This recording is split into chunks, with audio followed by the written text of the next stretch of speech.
29th of December 2012 it is today. Good evening.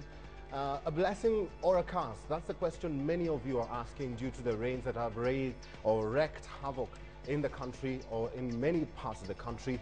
Question is, how long will they continue? Unfortunately, the weatherman states that these rains may end up going to the end of January, so you better be prepared.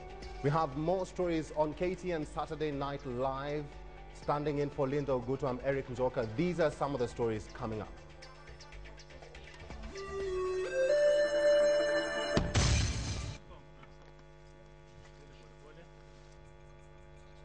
More than 10 buried alive in Kerio Valley landslide.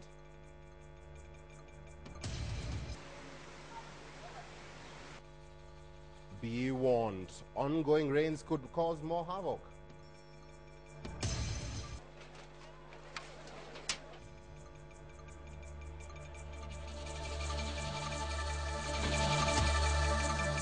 Houses burned in overnight violence in Mathare slums. IEBC issues election notice has moved to extend members of parliament defection date meets resistance.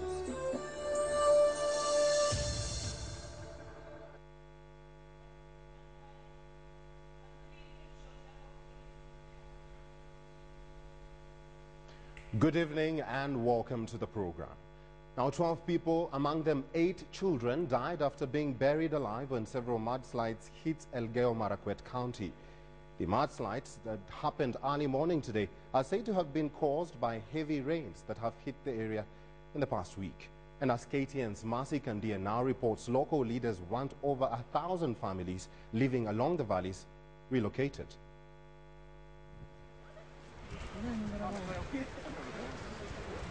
It may go down in history as a region with regular occurrence of natural disasters. Almost every year, residents of Elgeyo Marakwet County are the center of attention when it comes to mudslides, and this year is no different. The region woke up to horrific mudslides. Baada kwa karibu saa 8 kamili sasa, baada ya dakika 5 tu tukasikia mlipuko. Tukasikia sasa kwangu ikapika nyumba yangu hapo, na nikasikia upande hii kwa nyumba ya dada yangu. Walisikia tu bup safari moja,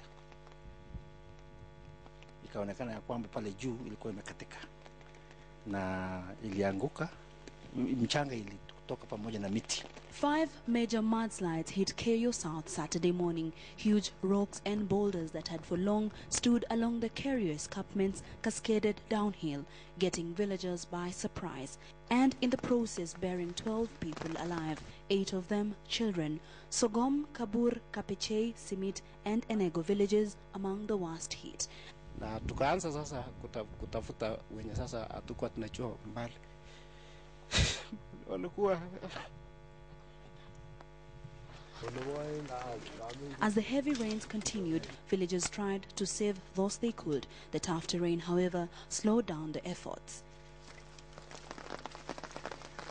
It is the 6th major mudslide in the region. In 2010, the steep slopes of Kaben village in Marakwet drifted violently without warning, burying several homes and its occupants, becoming a muddy grave for 15 people. 2 children are still missing to date.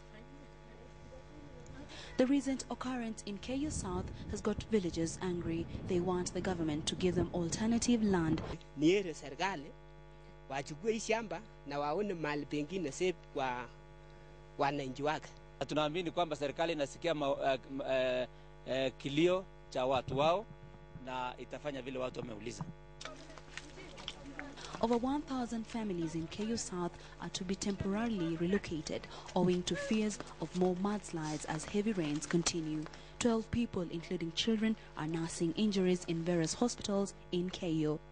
And as the year ends, the residents of Elgeyo Marakwet County can only hope that authorities will find a long-term solution as families are left homeless. Such tragedies have been the norm, especially in this village during the rainy season. Residents say they are ready to move, but they want the government to act fast, give them land so that they may relocate to avoid more deaths. Mercy Kandia reporting for KTN in Kaptarakwa, Elgeyo Marakwet County. We're still on that topic, and the Kenya Red Cross Society estimates that more than 20 people have died in flood-related incidences since the onset of short rains in mid-October. Over 10,000 families have been uprooted by the floods that have wreaked havoc across the country.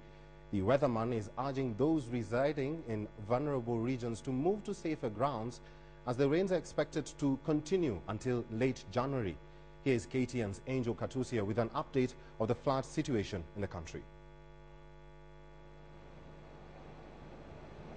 In September, the Meteorological Department gave an alert of a possible flood crisis and urged those living in vulnerable regions to move to safer grounds. The department forecasted that most areas were to receive above normal rains, bordering a mild El Nino. Rift Valley was named as one area where mudslides and floods could be experienced. Elgeyo Marakwet County in Rift Valley, heavy rains causing 10 deaths after over 30 homes were buried by a landslide Friday night. The 10 deaths bringing the total of reported floods-related deaths to 21, with the region topping the list with 11 deaths, followed by Nairobi region recording 3 deaths. The rains have affected thousands of people across the country. Rift Valley region still topping the list with over 1,000 households affected. Northeastern 940, Western 525 and Lower Eastern 457 households have also been affected. Affected, we mean they're not necessarily dead, but maybe their sources of livelihoods, their houses and so on have been affected one way or another, even the infrastructure. The Kenya Red Cross Society says it would evacuate over 70 families in Rift Valley who are at risk of being affected by the heavy downpour. As the Meteorological Department has said that the rains might go on into January, it's important that they move to those safer grounds and wait, and then when the rains subside or when the rains are over, they can move back to their normal lives in the...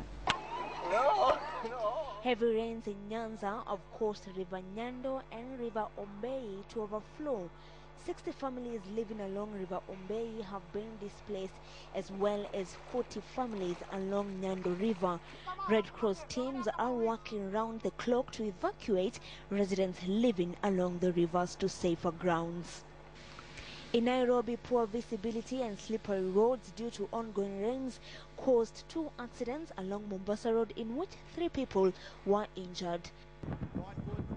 Emergency workers in the Dadaab refugee camp say there is a cholera outbreak and over 300 children have been admitted to hospitals. According to the Meteorological Department, the rains in the country are expected to intensify and continue until January. Angel Katusia, KTN, Saturday night. So the past few days have seen erratic rains in the capital Nairobi and parts of the country, leaving dozens of people dead, hundreds of families displaced, and many others stranded. KTN's Joy Doreen Bira now speaks to Ayub Shaka, the Assistant Director of the Kenya Meteorological Department, on these changing weather patterns. Over to you, Joy. We are at the Kenya Meteorological Department at Dagoretti Corner on Ngong Road, and speaking to us is the Assistant Director, Ayub Shaka, who is here to clarify on the heavy rains that we're experiencing here in Nairobi as well as across the country. Good to have you. Nice. Well, let's talk about the changing weather. 10 people or over 10 people have died in Elgeyo Marakwet, and the heavy rains continue to devastate, different parts of the country. Is this unusual? Yeah, first of all, our condolences to those who lost their lives. It's so unfortunate. These rains are not unusual, only that the season started fairly on time, rather slightly late, but with the time, rains started peaking, and they are peaking towards the end, because we're expecting the rains to end by first week of January, but it's ending with a very high note, heavy rains, and unfortunately some people have lost their lives. Has there been a change in the weather patterns at all? The patterns have not really changed as such. It's that because not every year is the same.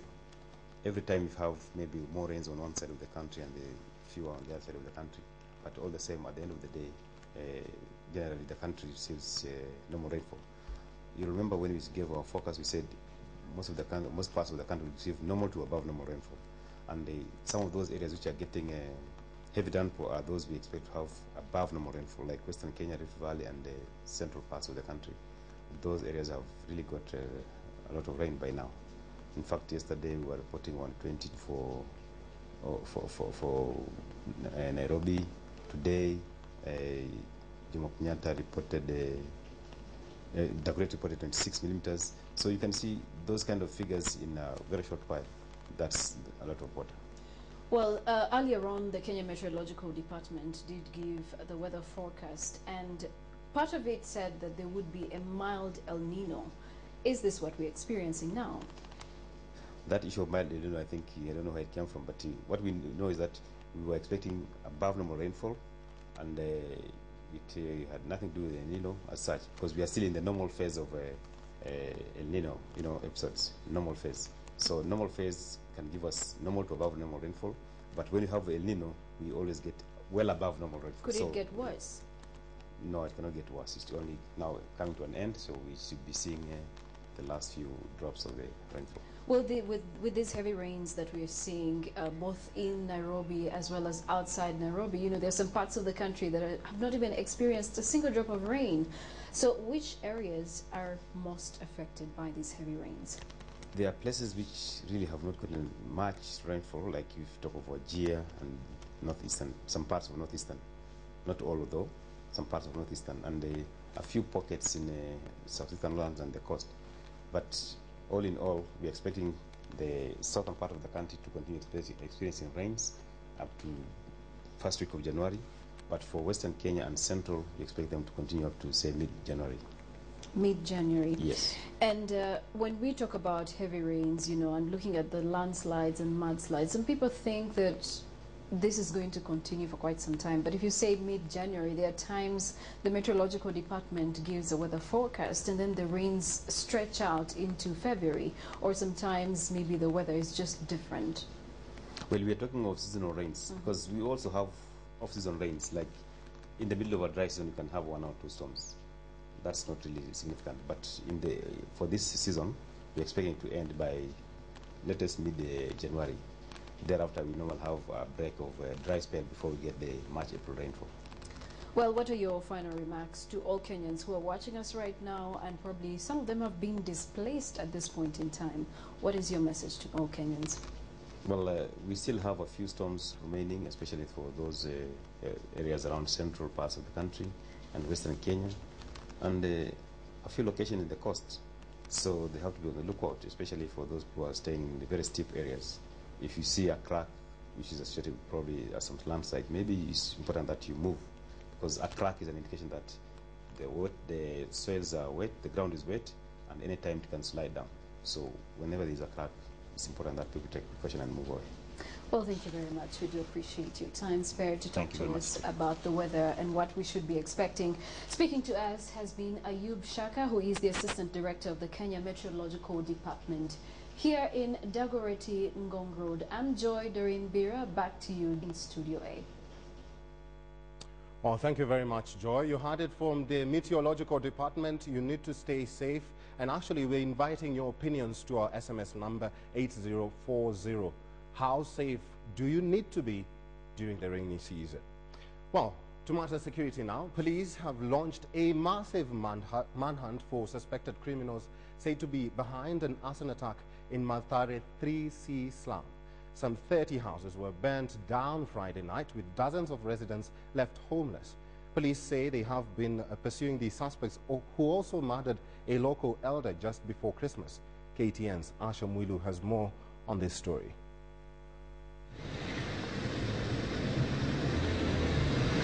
As Nairobi awoke to a rainy Saturday morning, a heavy police contingent had pitched camp at the Mathare informal settlement. The air was tense, camouflaged by an uneasy calm that was slowly returning to Mathare 3C area. A deadly arson attack by unknown assailants had left more than 25 houses completely burnt down. And although no casualty was reported, the incident had sparked rage and confusion among the locals.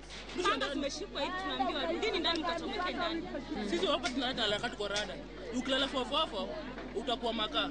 Unaona? These sketchy details, however, could hardly describe the cause of the tensions among Mathare's residents, and most of those affected were too afraid to speak out in public.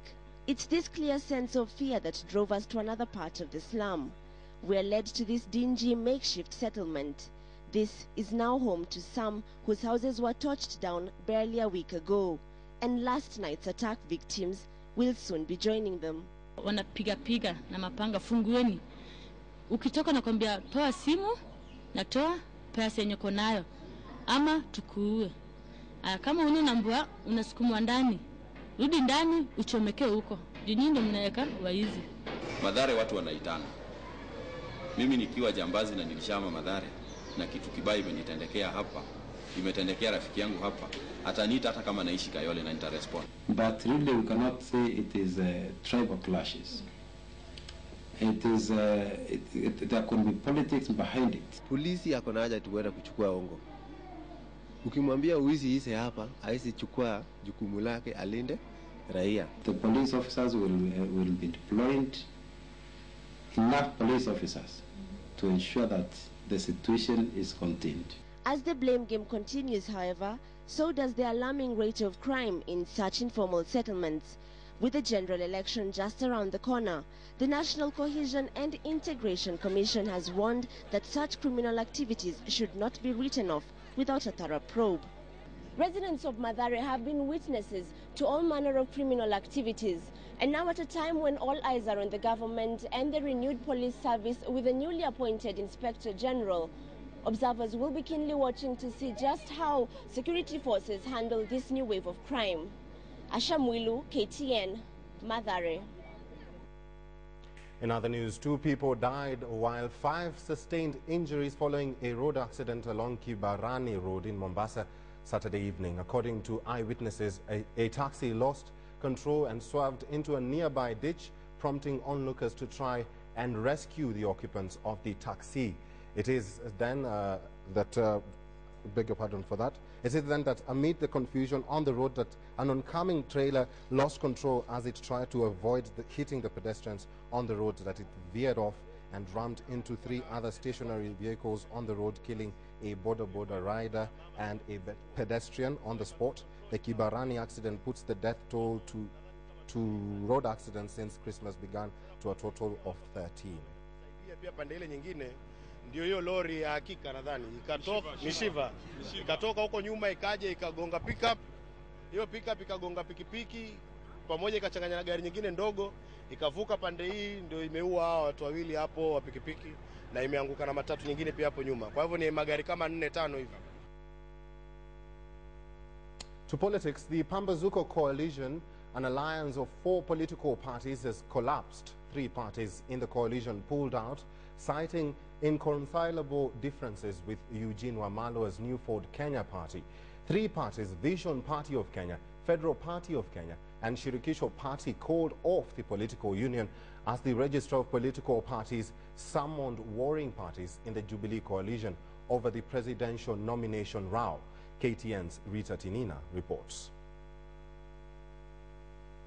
Barely a month after it was formed, the union of 4 political parties under the umbrella of the Pambazuka coalition has collapsed. The Pambazuko coalition is no more. Citing irreconcilable differences, 3 of the 4 parties in the coalition, Vision Party of Kenya, Federal Party of Kenya and Shirikisho Party, announced that they were pulling out of the coalition, effectively ending the short-lived political marriage.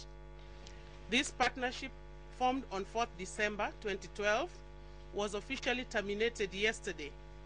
Officials of the 3 parties are blaming the political divorce on New Ford Kenya's Eugene Wamalwa, whom they accuse of engaging other political outfits without their consent. Kenyans have watched in dismay as New Ford Kenya and its leadership, led by Honorable Eugene Wamalwa, engages in disgraceful political somersaults while pretending to speak for the Pambazuko movement. This kind of political prostitution is unacceptable to us. As the Pambazuka alliance collapsed, UDF was preparing for a national delegates conference slated for the 4th of next month, during which Musalia Mudavadi is expected to be endorsed as the party's flag bearer. UDF is embroiled in a nomination wrangle with the Jubilee coalition. UDF is accusing the coalition of reneging on a power-sharing deal.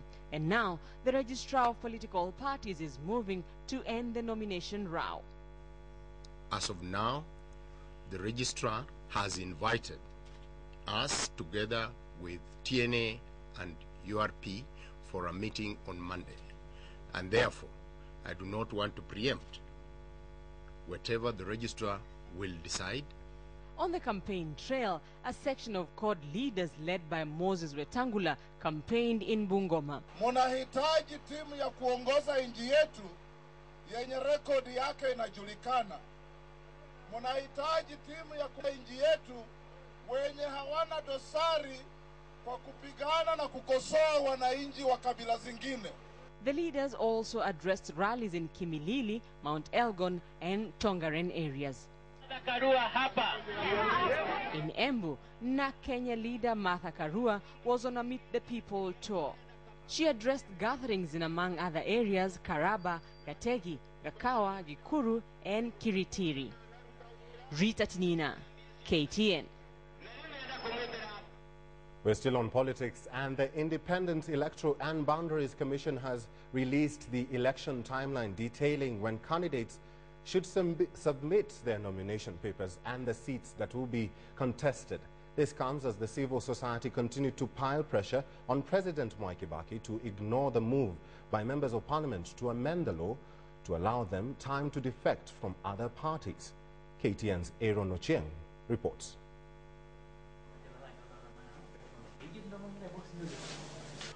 Two months and 5 days to the general election, and the Independent Electoral and Boundaries Commission is moving to allay any fears that they are not up to the task in terms of election preparedness. IEBC has given notice of election for the president, 47 governors, 47 senators, together with women representatives, members of parliament and ward representatives. The commission has gazetted its remaining part of the election calendar, which will be climaxing on the 4th of March 2013 with the general election. January 4th, 2013 will be the day that the voter register will be out for inspection, an exercise that is expected to take a month. All political parties that wish to field candidates for various elective seats have until 18th of January 2013 to finalize their nominations. That will be followed by another 7 days in which the Commission will listen to nomination disputes, if any, from the aggrieved parties and solve them accordingly. The 29th and 30th January, exactly 10 days after the deadline for party nominations, IEBC will be receiving nomination papers for the President and Deputy President nominees from parties that will participate in the presidential election. The following 2 days, 31st and 1st February, it will be the turn of the governors, senators, women representatives and members of parliament to present their nomination papers to the IEBC. County Assembly representatives have 3 days, 29th, 30th and 31st of next month to face the commission. Meanwhile, Parliament's move to extend the period within which MPs can defect to other parties continues to draw outrage, with Kenyans calling on President Kibaki not to approve the amendments to the election law. Lobbyists say by consenting to the amendment, the President will be making the work of IEBC difficult to verify party lists on time. We have seen even complaints of corruption in the nomination stage, and this cannot be healthy when we want to build our democracy and improve the management of political parties. Sai pesa yao wamemwaga nje. Iko nje kabisa na hatutaki mambo ya pesa hata kama ni ngapi. Kila mtu akae na njia yake, lakini asimamie ukweli. The MPs had previously extended the deadline for defection from October 17th to January 4th. The new January 14th deadline coincides with the expiry of the term of the current parliament. Aaron Ochieng, KTN, Saturday night.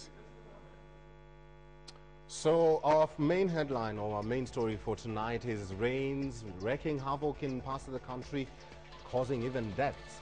And we are seeking your opinions on how safe you'll be during this rainy season, which the meteorological department says will go until January. How safe are you? Or what are the safety tips that you can share with us? The number to text us is 8040. You're watching KTN Saturday Night Live. Just ahead, lessons from the past.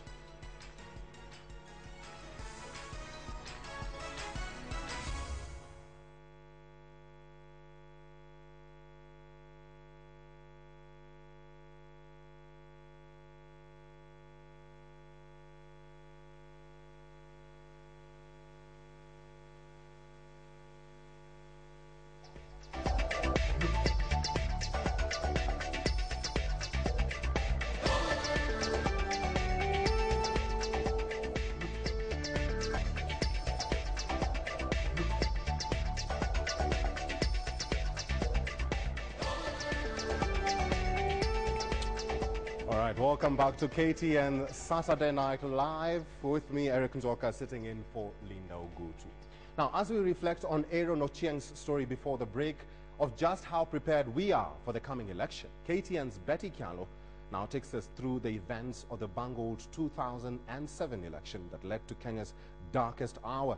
On this day 5 years ago, the delay to announce the winner of the election saw the start of a country's self-destruction that will forever remain in our minds. Yesterday when I spoke, I did not say I doubt anything. I did not say figures are being cooked. But I said no. December 29th, a Saturday just like this one, and former Electoral Commission of Kenya Chairman Samuel Kivutu is caught between a rock and a hard place, with pressure mounting to announce the winner of the 2007 presidential election. There is something wrong. And please listen to us. There is something wrong.